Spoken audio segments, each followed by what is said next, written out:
So isipin nyo yon, ha? Yun ang mas mahalaga na isipin natin, think positive. Ano yung mga positive na mga bagay na naidulot or naging benefit natin from those hurts na natatanggap natin. O halimbawa, nagtaksil yung isang tao sa'yo, naghanap ng iba, magpasalamat ka pa rin na hindi na ikaw yung namumroblema sa kanya, ibang tao na. Diba?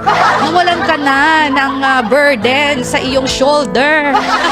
So think positive. Dapat yung environment natin nakaka-encourage. Hindi yung parang pag nakikita mo yung environment mo, yung mga tao sa paligid mo, nalulungkot ka. Diba? May mga kaibigan tayong gano'n na tuwing makikita natin, nasasabihin sa atin, uy bes, kamusta ka? Nakawawa ka naman. Diba? Parang hindi nakaka-encourage. Ang sarap sampalin. Yung may pinagdadaanan ka na nga sa buhay, tapos tatanungin, uy Mars, makikimarites pa? Uy Mars, kamusta na kayo ni ganito? Balita ko, nagiwalay daw kayo. Balita ko, pinagpalit ka sa iba ha. Diba? Ang sarap sampalin kaliwat kanan. Alam na nga ang sakit-sakit, ulit-ulitin pa.